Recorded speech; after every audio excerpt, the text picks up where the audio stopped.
A common question that a lot of people ask, like, hey, I want to reach 1 million subscribers like Evan, but should I put a lot of time into making just a few videos, or is it better to just crank out a ton of videos? And today, Evan's going to talk with you about that and how that impacted his growth towards 1 million plus subscribers. Hey guys, my name is Tim Schmoyer, and this is episode number 2 of how Evan got to 1 million subscribers, sharing all his tactics and tricks and behind the scenes of what he did to grow so that you guys can steal that information and do it on your channel. Go back and watch video number 1 that you'll see pop up around here if you haven't already. But Evan, one of the things that you did is you focused on, you just published a ton of videos. I think at one time you're doing like 3 videos a day. Yeah, right? So tell us about that strategy on your channel. So I'm a big believer first that the quantity leads to the quality. That when you start anything, it won't be very good, and the more you do it, the better that you're gonna get at it. And so if you're only making 1 video a month, it's gonna be hard for you to get really good at that thing. Like if you only tried to tie your shoelace once a month, you probably never learn how to tie your shoelace, right? So like any skill, you have to put in the work to get really good at something. What I want people to do is think about how can I go daily? And that might be really scary, that might be like too crazy. It doesn't mean it has to happen right now. I mean, for me to make 1 video at the very start took me 2 days, just on camera, just doing it again and doing it again and just being totally embarrassed. And now I could pop out the videos, but because I've done 5,000, 6,000 videos, right? So the more you do it, the better you'll get. So don't think, oh my gosh, this takes me a week to make 1 video, how am I gonna go daily? The more you do it, the faster it's gonna become. So it's just having a plan for how can you get to daily content. When I went from 1 video a week to 1 video a day is when I started seeing my first big jump. When I went from a video a day to 2 videos a day, I said another big jump. And when I went from 2 to 3... Subscribers or viewership or both? Everything. Everything, okay. Yeah, everything. The most common way that I get traffic is from my other videos. So the more videos you have on your... Yeah, suggested videos is the #1 source of traffic for my channel. The start it wasn't. At the start is like search and people typing in, how do I raise venture capital or whatever. But now people watch 1 video and then another and another and another, and YouTube continues to recommend my videos down the side. So the larger volume of data that you have, assuming it's good, don't throw crap against the wall just because you want to go daily. A ton of crap means no viewers. Yeah, it's not going to work. But I would say if I could do 8 videos a day quality, I would do it. Because this is not a show, it's a channel. You guys have YouTube channels. So each individual episode might be a show. So I have the top 10 rules for success, that's a show on my channel, right? Now it's how can you come up with different shows for your channel? I'm like, I want to be like CNN, or like I wish 24 hours a day there's new content coming out on my channel. I just haven't figured out how to produce enough quality content so that I could put my name on it to say I'm proud of these 8 videos that I launched today. But that's the roadmap. So to do that, you're going to need eventually a team of people. You're going to need to have like different series of content and like things that are just generating ideas for you on an ongoing basis. I think what happens when you do that, one is you start learning the process because you're creating a lot, and so you get more efficient and you get better at turning out content. 2, there's more videos that could potentially get discovered for different things and bring people into your channel. 3, the suggested video traffic can go up. 4, people just probably start learning, I can go back to Evan's channel anytime I want, and there's just gonna be something new. Right? Like it's just an easy part of whatever their rhythm in. Yeah, like they don't have to think of certain days in the week and schedules and like, you know, they just know Evan's always got something new there. So let me get some hacks on how to do it, because I think a lot of people who are watching, like how do I get to daily content? That sounds crazy.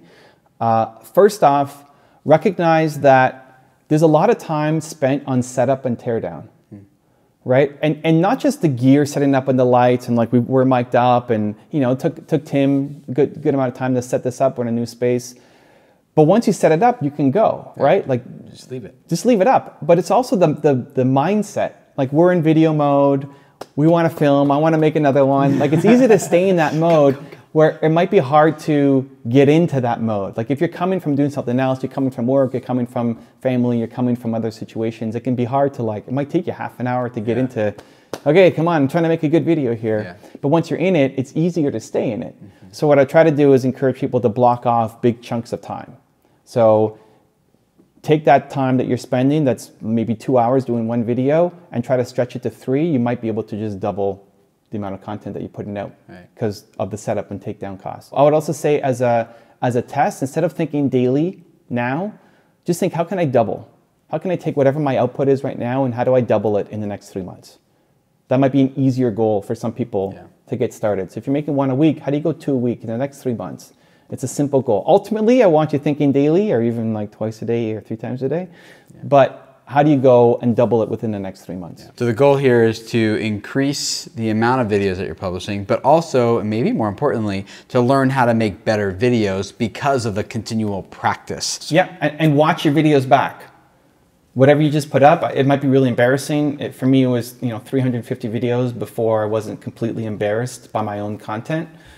So watch your videos back, and as you watch it, you'll be hard on yourself. Use it as a kick forward though, not down. Say, okay, here's an opportunity for me to get better. I don't like this, I don't like how I started, I don't like how I have this hair in my ear, I don't like how, whatever's happening, I don't like the lighting, I don't like how I stuttered there. Great, like that's learning to make your next video better. And if you're watching your old videos back, it's an easy way to look at how it can improve. And YouTube's analytics can tell you exactly like how to improve, like the audience retention graphs can give you exactly what you need to know to make the next videos better.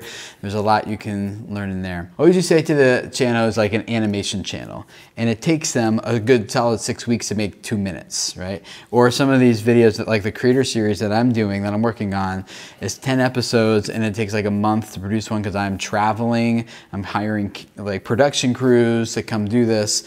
And what would you say to those types of situations? I would say a couple options. One, look at, can you do anything behind the scenes? Can you talk about this animation that you're about to be coming up with and show some sneak peeks, or tell me about the story behind it? Why did you pick this character and that character?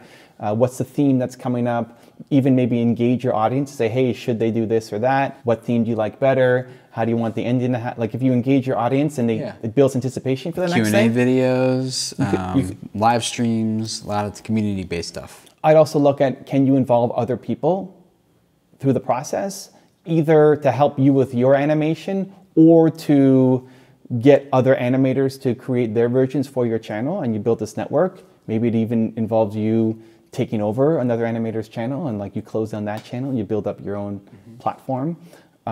So that just being creative. I think as soon as you accept the question, I think YouTube creators are super creative. Like that's what we do. We come up with creative videos, right? We're artists. As soon as you accept the question of how do I get to a video a day, and you believe in that question, as opposed to how am I going to get to a video a day, right? Versus how do I get to a video a day? As soon as you accept that shift, your brain will start to come up with answers. You could even consider like making it like really short, like Vine, which is only 6 seconds, and a lot of people found success with that. And there are successful YouTube channels where the videos are maximum 9 seconds long, and they just bank on session time. But they tell a story in about 5 seconds, and there's 4 seconds of end screen. So I'm not saying that's a solution for everyone, but I think that's a creative, like what you're saying, is just like think creatively. One other quick hack, not for the animation side necessarily, but maybe, is using your old content again. So mixing in old content. Compilations, mashups, super helpful, super important. I think of, for example, if you're a fitness channel and you're doing mostly workout videos, but every now and then you talk about your recipes or your smoothies, you could make a compilation of all the times you've talked about smoothies or recipes, and that becomes this super video just talking about smoothies or recipes. Yeah. So I think a great test is to go look at any of the creators that you love. Go look at Tim's channel, go look at the first video.